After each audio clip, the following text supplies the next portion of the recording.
much for the introduction. We're excited to be here today. My name is Matthew Kate. As I was introduced, I'm the co-chair of the Mergers and Acquisitions practice at Fox Rothschild, which is a law firm with 30 offices in the United States. One of the verticals that I have the opportunity to work on there is helping grow and expand our healthcare practice. And in that role, I get to work with leading thought leaders and innovators in the healthcare space in the US and all over the world. When I first reached out to Mark Terrell, the organizer of unDavos, and asked him, help me find a panel, help me find a discussion point that I can lead on, he said, well, how do you feel about healthcare and AI? And I told him it's something that's really critical to kind of what we're doing from a legal perspective at my law firm. We're working with early stage companies that are raising capital in the space.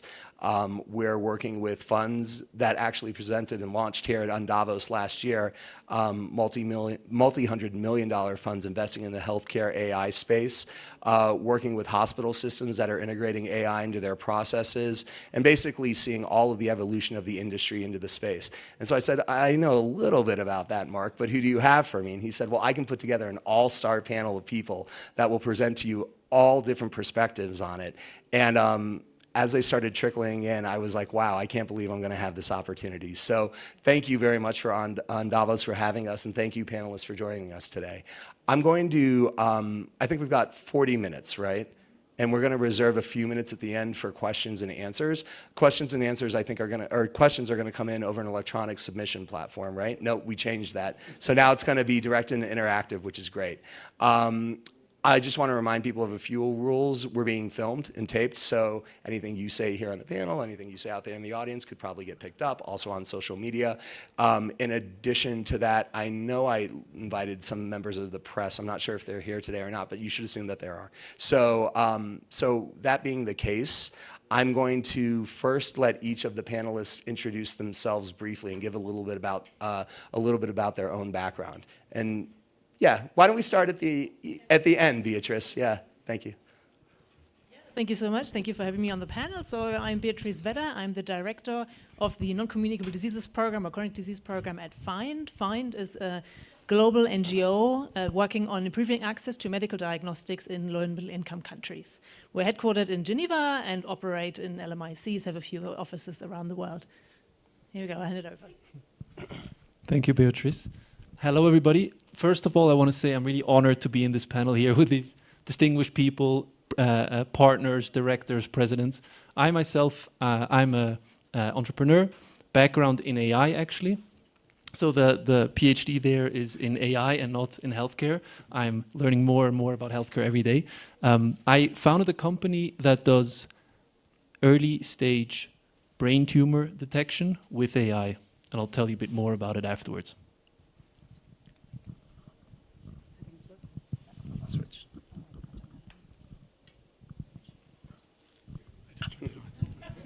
Very protective of mics. I want to thank Northwell Health for having me here. Smriti Kirbanandan, also called me Simi, based in Los Angeles, background robotics and public health, managing director Accenture, responsible for some of the healthcare payers and providers in the United States, and also health tech, which is Hyperscalers Health.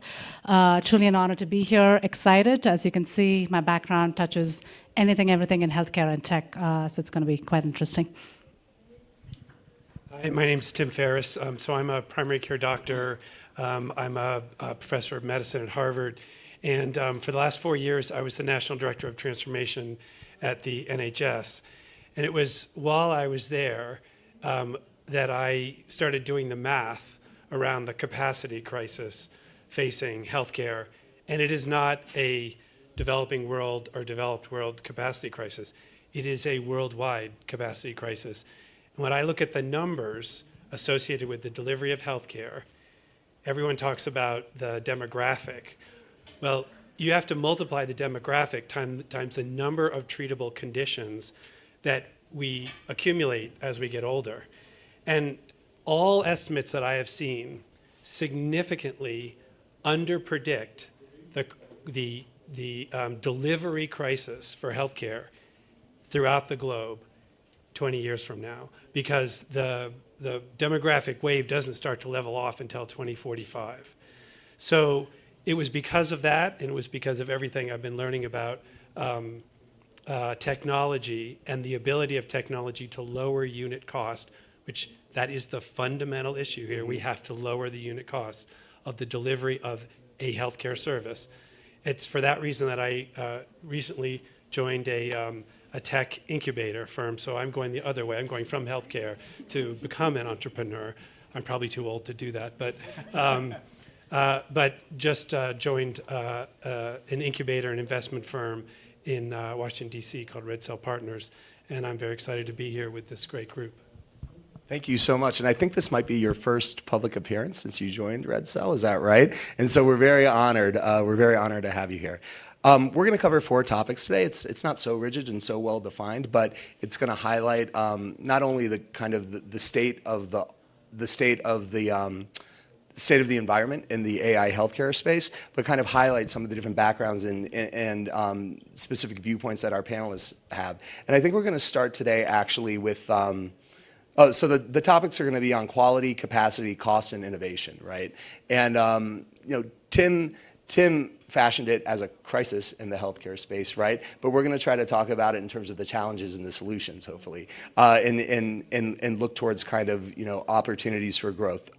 That being said, though, let's start with quality, Beatrice, and we'd like your perspective first. How do you think that AI can be leveraged in medical testing technologies to improve the quality of care? What do you see there? Yeah, thanks. And I really want to give a practical example where to, use AI in terms of quality. And since my expertise is in the chronic conditions, and we're facing a global crisis on the number of chronic conditions, particularly diabetes and cardiovascular disease, let's look at self-management, right? Self-management away from the healthcare provider, because a person with a chronic condition spends 95% of their time without the healthcare provider self-managing their condition. And particularly in diabetes, this can be very challenging, right? Because we have blood sugars that rise and fall all the time. And then we have the new technologies that can really help to the person to manage much better their condition. There are the simple ones, the digitally enabled blood glucose meters with decision support on range indicators. Do these necessarily qualify as using a lot of AI? Probably a little bit in the background. I think fascinating is the development in the continuous glucose monitoring space, right? And these are little sensors. I'll give you a couple of examples. Don't look at the manufacturer. We're not necessarily endorsing them, but these are lovely to see because many people are not familiar with them. They sort of sit on your arm or your stomach, and they measure glucose every 5 minutes and give the person living with diabetes an insight of what their glucose is now, but most importantly, they have predictive algorithms to say, where will it go, your glucose? Because I might be in range just now, but actually my glucose might be on the rise or on the fall and going low, and that's where then the quality goes low, right? Because this may then cause me to go into hypoglycemia, need immediate action. I may need to go to a healthcare provider at short notice, and I may need to dose my insulin or take some immediate actions that I could have avoided had I known, actually I'm going low now, right? So I need to take an action. And these are amazing technologies that can really support quality of care, also for the healthcare provider, because the healthcare provider can then really see what's happened outside of their practice. But I also want to take one moment to talk on health equality, because earlier today there was this panel on health equality, and there's been many things said. These technologies are an example of a massive health inequality, right? Because they are extremely limited in access outside the private healthcare sector in many low and middle income countries, but I think we can come to that at a later stage. So here's just one example. And Pascal, building a company in this space, maybe you have a perspective as well in terms of how you envision your company kind of increasing increasing quality of care. Yeah, thank you, Matthew. So actually the point I want to build upon is partially also Tim's about the per unit cost, and I'd love for Tim also to expand that later. But one other perspective I want to offer is that I believe, and that's eventually the company I want to build, is to go more from kind of reactive treatment in healthcare to being more proactive. So not just leveraging technology to cure diseases and to solve problems, but also anticipate them in advance and have early warning detection signals. So that is what I believe, and I think that is also quite cost effective, of course, if you can prevent it in advance. And I think that is also the future. So how do you become more proactive with AI? Right? I think that's where predictive analytics comes into play. So to use algorithms to understand better our personal health and to know in advance, hey, there's some risk factor that is increasing for me, or this might happen to me, and to anticipate that. So in that regard, an example that I'm working on is together a collaboration with the University of Umeå in Sweden, which is leading in the field of brain cancer research. And we are leveraging a really interesting data set that spans multiple years for many people. So a big part of the population is in that data set. They're being tracked, 50 years of data. We have all the medical diagnoses of these people and have a lot of, every few years, these people, their blood is taken and we can save that and get markers out. And we use this data set to predict whether somebody will get a brain tumor a few years in advance. So that also reinforced the point that for these things you need really high quality data, and that's what we also should be building towards in the future. So let's talk about that and go a little bit deeper, Tim. How do these solutions, these kind of individual solutions, because you've had a macro perspective, right, putting together the programs that you put down, how do they really ensure capacity and increase capacity in the space? So I've heard so many times at this conference already the importance of data, and healthcare. The data tends to be let's just say the holy grail in healthcare is multimodal data that allows better decision making, that actually produces the prompts. Clinical decision support is one of the commonly used terms. And the reason why it is so difficult to produce is you need multimodal data, you need it at scale, and you need it in real time. That is very hard to come by, especially in a space where it's private. We're talking about, at the individual level, some of the most personal and private information that you could possibly imagine. So when I was at the NHS, we spent a lot of time. A lot of people think, oh, the National Health Service, 70 million people, that would be a great data resource to develop AI tools. Yes, it would be a great data resource to develop AI tools, but the permissioning processes are all local. And a lot of people don't know that.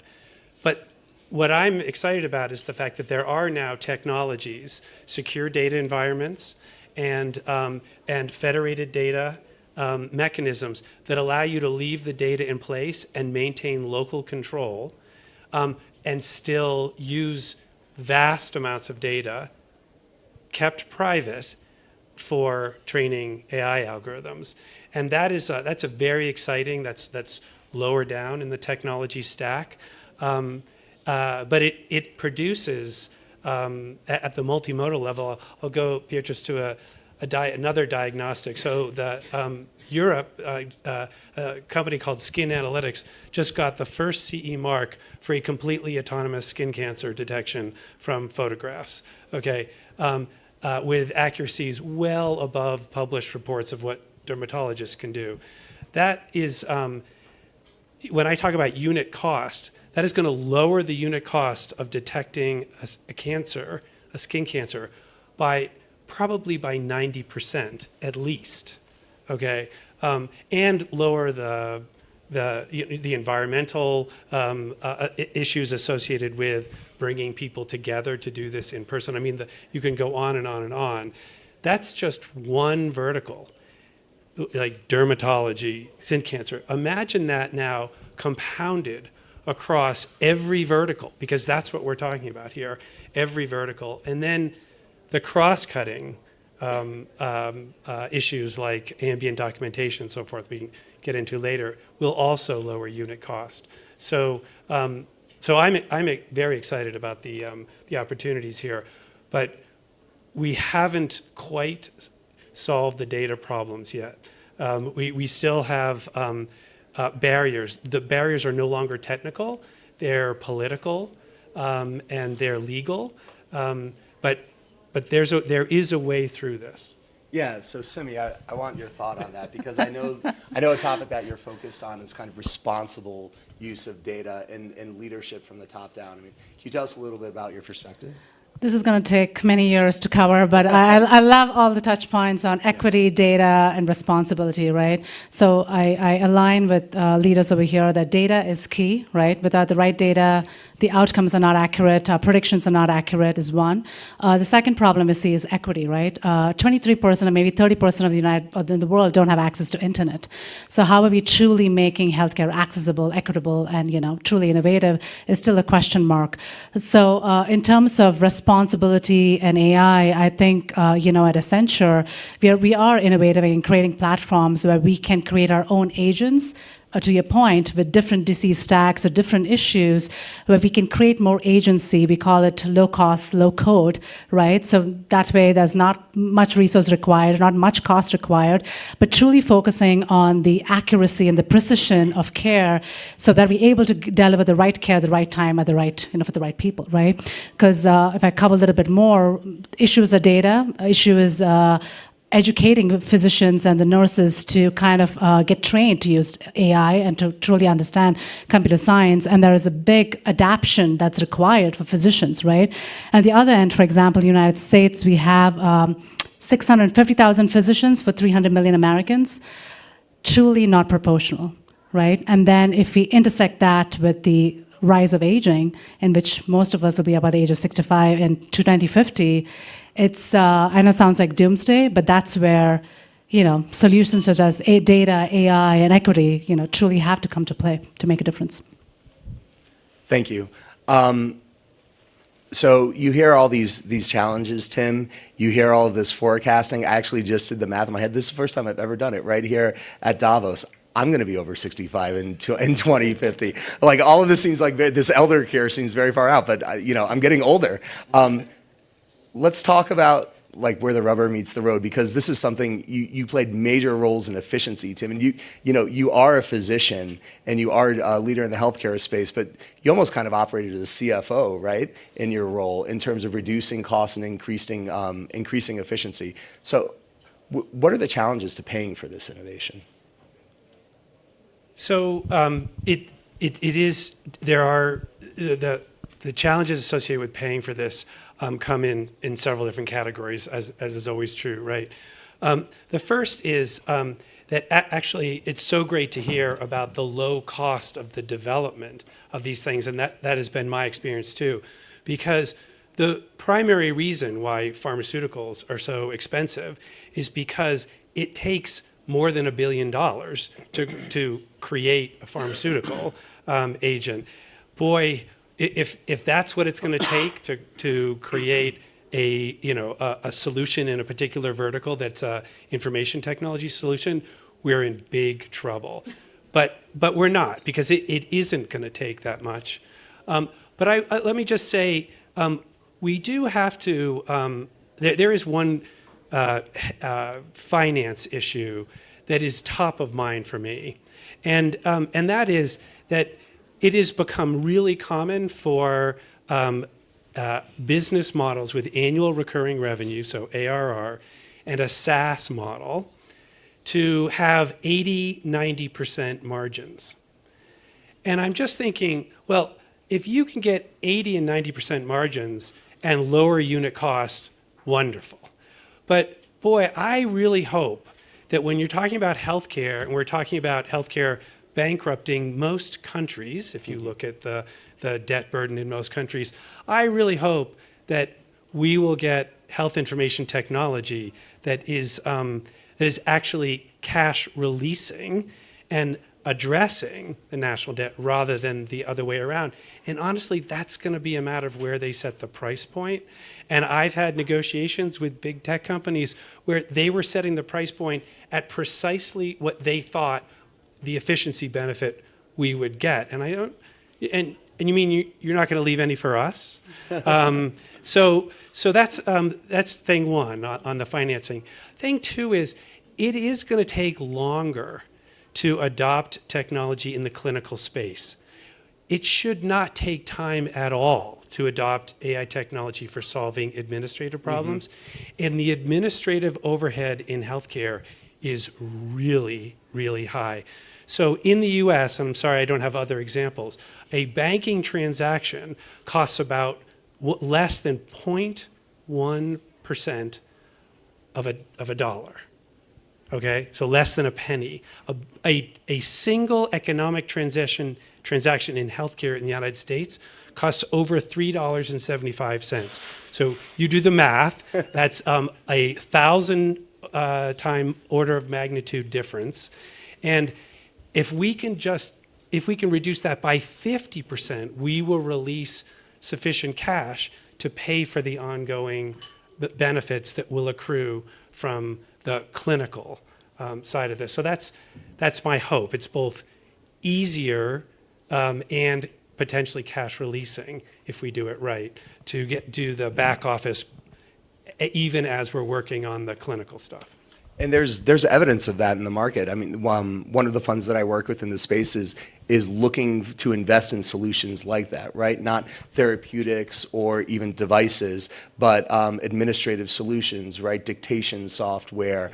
A company that I sold recently to a private equity fund was trying to close the AI, trying to close the information gap between emergency medical services and the ER, right? And so it's just collapsing that, trying to shorten the time period and the flow of information between what happens in the ambulance and what happens in the ER, right? Simple stuff like that. I mean, I know it's not simple, but you don't have to be kind of curing cancer, although that's an important objective as well, to have meaningful impact in the space.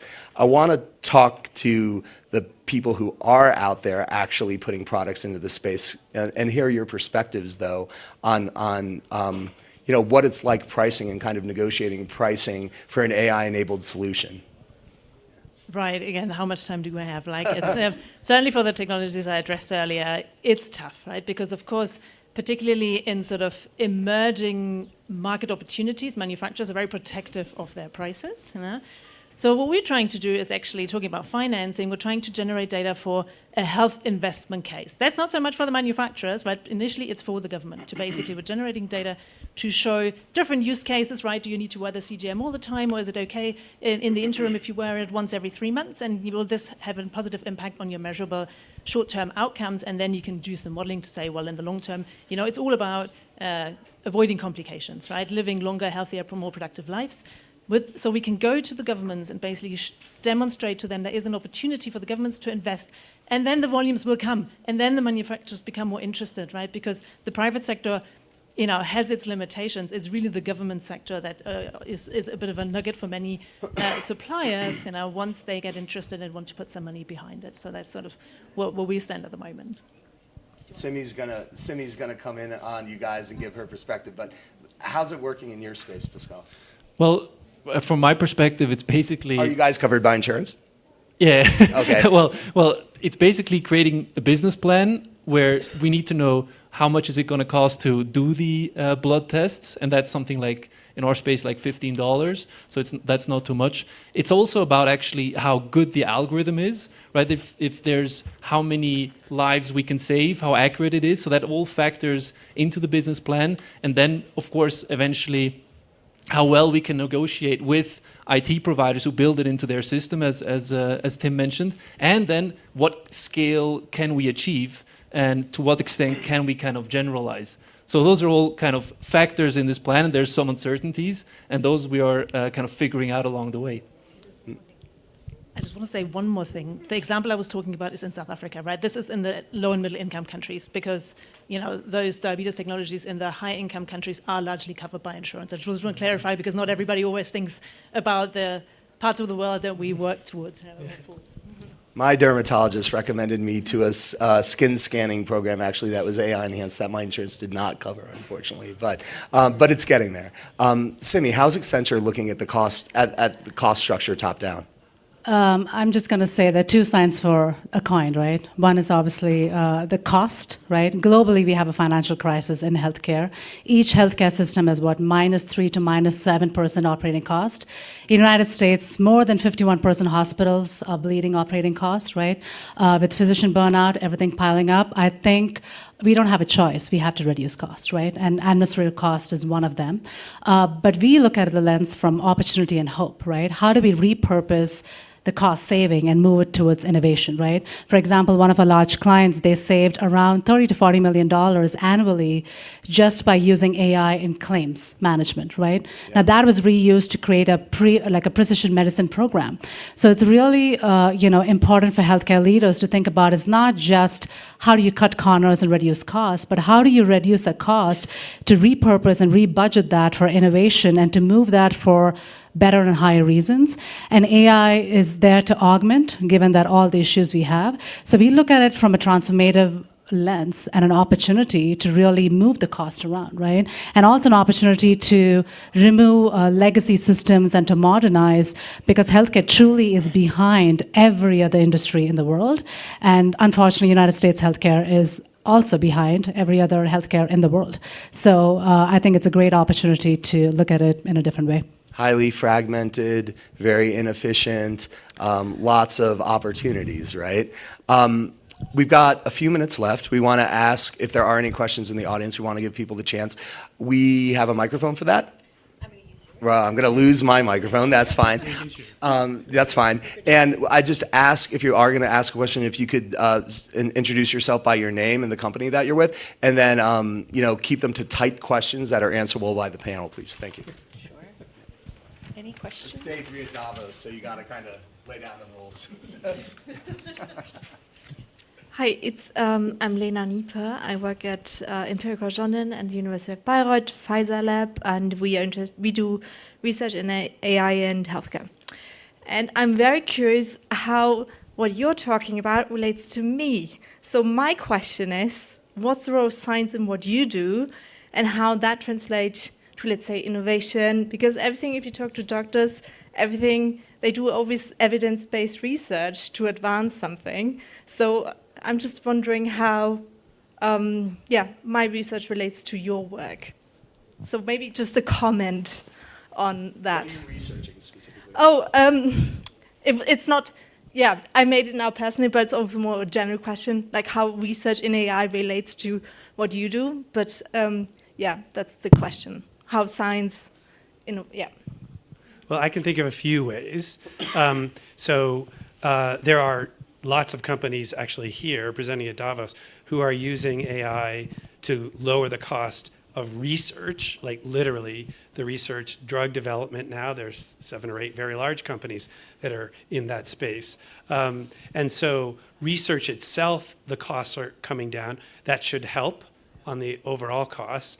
And then one of the big advantages, and this is one of my pet things, is there's been a concept for probably 40 years of the learning health system, that a health system operates and then in real time learns from that experience and gets better as it goes. Well, the concept has been around for decades, but it actually hasn't, there are no really great examples of it being implemented, in part because it was too difficult to implement it. Well, I'll tell you what, AI allows us now to both do the data collection, all the data privacy issues, and the analysis of that data to make real world improvements from data that is occurring in real time. And that's not fantasy. That actually exists in lots of micro health systems that are advancing that process. That is here, and that is going to significantly change the life of anyone that's in healthcare, whether it's on the research side or the delivery side. And maybe one comment to add to that: when you're developing AI algorithms, you always need the insights from the researchers who do the fundamental research to guide the AI. There is no AI built in the world without the experts bringing in their opinion and helping you to iterate on that. Simi, did you have something to Just a slight deflection, but not too much of a deflection from AI. I know the experts have covered here, but what's truly exciting to me, and thanks for your question, is the concept of digital twin, right? I find that concept to be accelerating research, right? Keeping the human in the loop. What takes an FDA regulation, for example, in pharmaceuticals, to approve a drug could take a few years, could get declined, but using digital twin, where you can virtually implement these data points to see how your drug is doing and the implications of that, is a true format to accelerate what you're doing and reduce cost and truly create impact even before you hit the finish line. But couple that with AI, I think it's just a powerful duo. So we did get the sign that said wrap up, please. So one last question, and then I'll get the mic back to you. Hi, Gaurav at Dalberg Advisors. I'm curious about this idea of governance and market structure around the world that you're describing. So I don't think anyone here is going to argue that AI is not transformative for healthcare. I think there's something that we need to contend with, which is there's been a winner takes all whenever things have moved more and more to tech. And do you see the same dynamic potentially playing out, especially if you look at AIs? I mean, AIs themselves are already highly concentrated, and all AI companies are talking about that they are, I mean, their whole funding cycle is based on a winner takes all strategy. And so I'm curious what that world looks like when we're sharing our data with a market structure that's monopolistic. We have seen data being used against people. So as you guys advocate for the thrilling world that's out there when all of our data is then shared so you can build these products, what would you be saying about governance of the market structure that emerges? Great question, thank you. With great innovation and great power comes great responsibility, right? And so the same goes with AI and any technology we create. I think it's truly important that when we're creating a product or a technology, we think about it backwards. We think about empathy. We think about the responsibility. We think about, the safety, the implications. We hear quite a bit about technology, including social media, AI having mental health concerns, creating a ripple effect for young kids and adults, right? So I think the core of innovation has to be coming from responsibility. So at least at Accenture, we have some guardrails, right? There is transparency required. There is data protection, which hits the forefront, especially in healthcare, given the rise in cybersecurity threats. That's another issue we have. So without governance, policy, rules, and transparency on what we're creating and how are we creating that, I truly think it just needs to follow protocol. And for that, we need all stakeholders at the table. Can I just, I'll go one step further maybe and just say that ownership of the data is the key issue. Who actually owns the data? And so the critical governance question, if you give up ownership of the data, you have no leverage. So that the most critical governance question is who owns the data? And I think it also needs a lot of government policy if I think about insurers, right? Because if AI can predict things or you share all the data, and some insurers sometimes require the data to make sure that you actually continue to get the benefit access. So I think to me it's really government regulation also around, for example, insurance and benefits that are really required. And also source and quality of the output, right? And so understanding when you get a statement from AI, exactly where did that statement come from, right? And how verified it is. We've got just time for a quick response from each of the panelists. We could ask kind of a big question or something like that, but I'll ask you something a little bit different, kind of based on something Tim said. So what do you think is the hardest problem in 50 words or less, and we'll start with Beatrice and then come down. What do you think is the hardest problem that AI could efficiently solve that you see right now in the healthcare space? For the low and middle income countries, it plays a great role in healthcare capacity and task shifting. We heard the TB example earlier with the chest x-rays, you gave the skin example. So I think to me that is critical, that you don't need the highly specialized radiologist or dermatologist. You can use a community health worker with a bit of training and task shift and really be more efficient in healthcare delivery in resource constrained settings. Pascal, the hardest problem, it can't be brain tumors. I think the hardest problem to solve is building on Tim, getting the data together, getting a right governance model with the right ownership, and allowing other actors to develop at scale. Because we are going to also need scale to get to where we want to be? I was trying to think of an innovative answer, but I think it's going to be precision medicine, right? I think end of it all, the third biggest cause of death in the United States is because of medical errors, right? So I would hope, the hope is precision, and for that, all of these elements are required. That's a great question, and I want to align myself fully with the answers before me. So I'm going to go a little off script and say there are two. One is in the financing and payment of healthcare. That is opportunity number one. It is completely broken, and there is a huge opportunity there.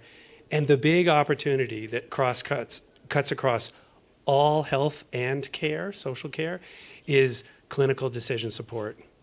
So if there is an assistant by my side that is combing through all the data and offering me up just the information that I need, but all the information that I need, that is precisely what AI does.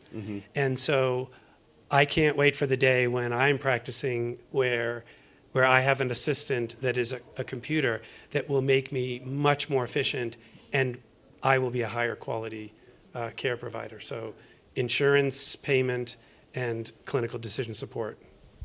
Excellent. Look, you guys were all amazing. Thank you so much for your help and your prep and all of your insights today. I'd like to thank Mark and his team at unDavos, who did a phenomenal job. And with that, I think we're going to wrap this one up. Thank you.